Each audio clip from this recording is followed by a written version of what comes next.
नमस्कार मित्रांनो, current affairs today 26 या आपल्या मराठी यूट्यूब चॅनलवर आपलं स्वागत आहे. चला तर मग आजचा आपण पहिला प्रश्न पाहून घेऊया. तर अलीकडेच पुरुषांच्या लिस्ट ए क्रिकेटमध्ये सर्वात वेगवान 150 धावा करणारा आणि लिस्ट ए क्रिकेटमध्ये सर्वात कमी वयात शतक करणारा खेळाडू कोण आहे? तर याचं योग्य आन्सर आहे वैभव सूर्यवंशी.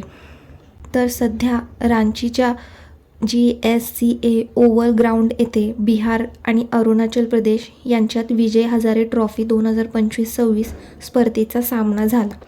या सामन्यात बिहार जिंकलेला आहे. पराभूत संघ कोण आहे तर अरुणाचल प्रदेश.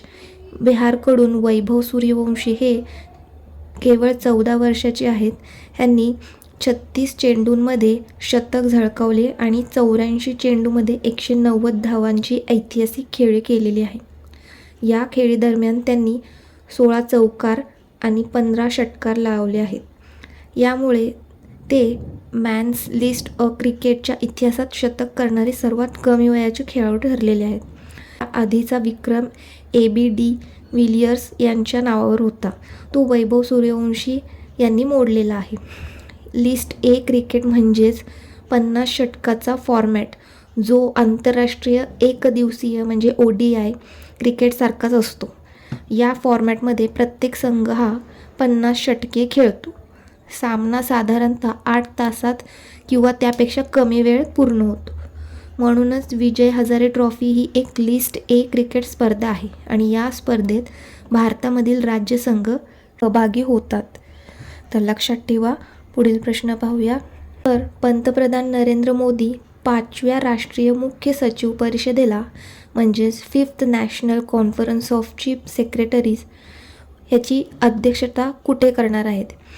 तर याचं योग्य आन्सर आहे नवी दिल्ली. तर मुख्य सचिवाची राष्ट्रीय परिषद ही ह्याची 5वी एडिशन होती. 27 ते 28 डिसेंबरपर्यंत हे चालणार आहे. ठिकाण कुठे तर नवी दिल्ली येथे आणि याची अध्यक्षता आपण बघितलं पंतप्रधान नरेंद्र मोदी करणार आहेत. आणि याची थीम आहे विकसित भारतासाठी मानव भांडवल. पुढील प्रश्न पाहूया. भारतातील खगोल भौतिक संस्था बेंगळूर यांनी सुपर किलोनोवा हा ब्रह्मांडीय स्फोट कोणाच्या सहकार्याने शोधला? तर याचं योग्य आन्सर आहे IIT बॉम्बे. सध्या भारतीय खगोल भौतिकी संस्थान म्हणजेच इंडियन इन्स्टिट्यूट ऑफ ॲस्ट्रोफिजिक्स हे बेंगळूर आणि IIT बॉम्बे येथील शास्त्रज्ञांनी एका आंतरराष्ट्रीय वैज्ञानिक पथकासोबत मिळून हा सुपर किलोनोवा नावाच्या एका शक्तिशाली ब्रह्मांडीय स्फोटाची संभाव्य शोध लावलेला आहे. हा स्फोट सुपरनोवानंतर न्यूट्रॉन ताऱ्यांचे विलयामुळे घटत असावा असे मानले जात असून या प्रक्रियेत जड मूलद्रव्याची निर्मिती झाल्याचे संकेत मिळालेले आहे. याचं वैज्ञानिक महत्त्व काय आहे तर ही पहिलीच वेळ आहे की एकाच घटनेमध्ये आधी सुपरनोवा आणि त्यानंतर न्यूट्रॉन ताऱ्याच्या विलयाचे संकेत आढळून आलेले आहेत. या प्रक्रियेमुळे सोने आणि प्लॅटिनमसारख्या जड मूलद्रव्यांची निर्मिती होत असल्याचे स्पष्ट होते. पुढील प्रश्न पाहूया. ग्लोबल फूड सिटी रँकिंग 2025-26 मध्ये प्रथम क्रमांक कोणत्या शहराला मिळाला? तर याचं योग्य आन्सर आहे नेपल्स. ग्लोबल सिटी रँकिंग 2025-26 जगातील टॉप 10 सर्वोत्तम खाद्य शहरांची यादी जाहीर करण्यात आलेली आहे. जाहीर करणारी संस्था कोणती आहे तर टेस्ट ॲटलास. टॉपचे 5 खाद्य शहरे कोणते ठरले तर नेपल्स हे पिझ्झा मार्गेरिटासाठी प्रसिद्ध आहे. तर मिलान हे रेसोटो अला मिलानीजसाठी ओळखले जाते. तर बोल्गना हे ॲटेले अल रागूचे घर आहे. फ्लॉरेन्स हे प्रतिष्ठित बिस्टेका अल्ला फियोरेंटीसाठी प्रसिद्ध आहे. आणि मुंबई आपल्या रंगीबेरंगी आणि चविष्ट स्ट्रीट फूडसाठी प्रसिद्ध आहे. तर टॉप 10 खाद्य शहरांमध्ये इटलीतील 6 शहरे समाविष्ट आहेत. तर जगातील टॉप 100 खाद्य शहरांमध्ये भारतातील 6 शहरे समाविष्ट आहेत. इकडेच इटलीच्या इतालवी पाककलेला युनेस्कोच्या अमृत सांस्कृतिक वारसा यादीत समाविष्ट करण्यात आलेले आहे. आणि यामुळे इटली हा असा पहिला देश ठरलेला आहे ज्याच्या संपूर्ण राष्ट्रीय पाक परंपरेला आंतरराष्ट्रीय मान्यता मिळालेली आहे. भारतामध्ये हैदराबादनंतर लखनौ हे क्रिएटिव्ह सिटी ऑफ गॅस्ट्रोनॉमी याचा दर्जा मिळवणारे दुसरे शहर ठरलेले आहे. लक्षात ठेवा. पुढील प्रश्न पाहूया. मोदी युगात भारताचे आर्थिक सशक्तीकरण या पुस्तकाचे लेखक कोण आहेत? तर याचं योग्य आन्सर आहे सिकंदर कुमार. अजून असेच काही 2025चे महत्त्वाची पुस्तकं आपण रिवाईज करूया. Indira Gandhi at the year that transform India, Shrinath Raghavan यांनी लिहिलेलं आहे. The woman who ran AIIMS the memoir medical pioneer, doctor Sneh Bhargava यांनी लिहिलेलं आहे. Ready, relevant and research general Anil Chauhan. The diary of a cricketer's wife, Puja Pujara. Kashmir emergency, constructing the state response, Yoginder Kandhari. Modi's Nitishastra, the world's his oyster, Adesh Agarwal. Different strokes, A.K. Bhattacharya. Woman life freedom, Chaura मकरणी. मैं बूंद स्वयं खुद सागर हूँ, Ashutosh Agnihotri. Wings to our hopes, volume 2. राष्ट्रपतींच्या भाषणांचा संग्रह आहे हा. तर हे लक्षात ठेवा. पुढील प्रश्न पाहूया. वीर बाल दिवस कधी साजरा केला जातो? तर याचं योग्य आन्सर आहे 26 डिसेंबर. गुरु गोविंद सिंग यांच्या 4 पुत्रांनी आणि त्यांच्या मातांनी केलेल्या सर्वोच्च बलिदानाच्या स्मरणार्थ दरवर्षी 26 डिसेंबर रोजी वीर बाल दिवस साजरा केला जातो. गोविंद सिंग यांचे लहान पुत्र साहिबजादा जोरावर सिंग आणि साहिबजादा फतेह सिंग यांना मुघलांनी आनंदपूर साहिबवरील हल्ल्यादरम्यान ठार केले होते. मुघल सैन्याने त्यांना बंदी बनवले होते आणि इस्लाम धर्म स्वीकारण्यासाठी जबरदस्ती केली होती. गुरु गोविंद सिंग यांची माता गुजरी तसेच त्यांचे 2 मोठे पुत्र साहिबजादा अजित सिंग आणि साहिबजादा जुझार सिंग यांनीही शहीदी पत्करली. दिवस हा गुरु गोविंद सिंग यांच्या 4 पुत्रांच्या साहिबजाद्यांच्या सन्मानार्थ हा साजरा केला जातो. फतेहगड साहिब हे ते स्थान आहे जिथे साहिबजादे शहीद झाले. केंद्र सरकारने 2022मध्ये 26 डिसेंबर हा दिवस वीर बाल दिवस म्हणून घोषित केला आहे. लक्षात ठेवा. आपण आत्तापर्यंतचे डेज पुन्हा रिवाईज करूया. 1 डिसेंबर जागतिक एड्स दिवस, नागालँड स्थापना दिवस आणि BSF स्थापना दिवस. 2 डिसेंबर राष्ट्रीय प्रदूषण नियंत्रण दिवस, आंतरराष्ट्रीय गुलामगिरी उन्मूलन दिवस, जागतिक संगणक साक्षरता दिवस. 3 तारखेला आंतरराष्ट्रीय दिव्यांग दिवस.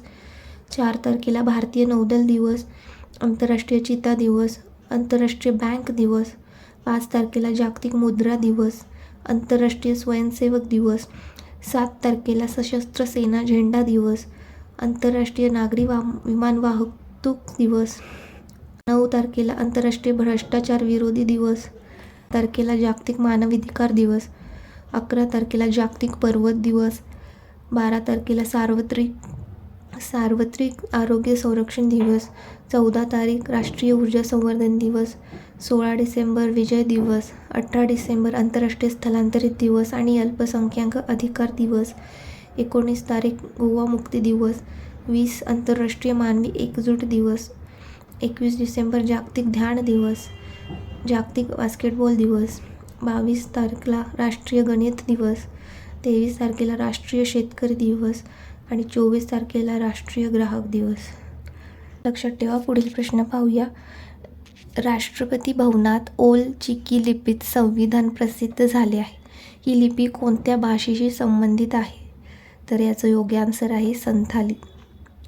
अलीकडेच राष्ट्रपती द्रौपदी मुर्मू यांनी राष्ट्रपती भवनात आयोजित विशेष समारंभात संथाली भाषेसाठी ओल चिकी लिपीत भारताच्या संविधानाचे विमोचन केलेले आहे आणि यामुळे संथाली समाजातील लोकांना त्यांच्या मातृभाषेत संविधान वाचता आणि समजता येणार आहे. ओली चिकी लिपीचे जनक कोण आहेत? तर पंडित रघुनाथ मुर्मू. राष्ट्रपती द्रौपदी मुर्मू या झारखंडच्या पहिल्या महिला राज्यपाल राहिलेल्या आहेत. केंद्रीय कायदा मंत्री अर्जुन राम मेघवाल आहेत. तर संथाली भाषा 2003मधील 92व्या घटना दुरुस्ती कायद्याद्वारे संविधानाच्या 8व्या अनुसूचीत समाविष्ट करण्यात आलेली आहे. याच दुरुस्तीद्वारे बोडो, डोंगरी आणि मैथिली या भाषांचाही समावेश करण्यात आलेला आहे. सध्या संविधानाच्या 8व्या अनुसूचीत एकूण 22 भाषा आहेत. तर शास्त्रीय भाषा कोणकोणत्या आहेत? एकूण 11 आहेत. आणि अलीकडेच आसामी, बंगाली, प्राकृत, पाली आणि मराठी या 5 नवीन शास्त्रीय भाषांचा समावेश करण्यात आलेला आहे. तर लक्षात ठेवा. पुढील प्रश्न पाहूया. ओडिशा राज्याच्या पहिल्या महिला मुख्य सचिव कोण आहेत? तर याचं योग्य आन्सर आहे अनु गर्ग. तर अनु गर्ग या ओडिशाच्या पहिल्या महिला मुख्य सचिव म्हणजेच चीफ सेक्रेटरी ठरल्या असून त्यांनी मनोज आहुजा यांची जागा घेतलेली आहे. तर लक्षात ठेवा. पुढील प्रश्न पाहूया. न्यू बॅलन्स कंपनीने आपला पहिला भारतीय ब्रँड अँबॅसेडर म्हणून कोणाची निवड केलेली आहे? तर याचं योग्य आन्सर आहे जान्हवी कपूर. तर आपण असेच काही 2025चे करंटचे ब्रँड अँबॅसेडर रिवाईज करूया. फिबा महिला आशिया कप 2025चे ब्रँड अँबॅसेडर मिओ लिझी. ई स्पोर्ट्स वर्ल्ड कप 2025चे Cristiano Ronaldo. World para athletic championship brand ambassador ठरले Kangana Ranaut. Indian golf premier league brand ambassador Yuvraj Singh. Jharkhand पर्यटन MS धोनी. ऑस्ट्रेलियन पर्यटन मोहीम सारा तेंडुलकर. झोमॅटोची ठरले Shahrukh Khan. Odisha handloom brand ambassador ठरल्या माधुरी दीक्षित. iOSचे मानसिक आरोग्य राजदूतचे ठरले अभिनव बिंद्रा. तर UNFPA इंडिया ह्याची ब्रँड अँबॅसेडर ठरली कृती सेनान. लेविसची brand ambassador Alia Bhatt. City AIची क्रिस्टियानो रोनाल्डो. PNBची ब्रँड अँबॅसेडर हरमनप्रीत कौर. हरियाणा राज्य महिला आयोगची ब्रँड अँबॅसेडर शेफाली वर्मा. आणि ICC पुरुष T20 विश्वचषक 2026चे अँबॅसेडर आहेत रोहित शर्मा. 28व्या आशियाई table tennis championship Sharad Kamal. तर हे लक्षात ठेवा. लेटेस्ट ब्रँड अँबॅसेडर्स आहेत. बाकी आजचा हा व्हिडिओ इथेच संपतो. कमेंट करून नक्की सांगा सेशन कसा वाटला आणि चॅनलला सपोर्ट करा. थँक्यू.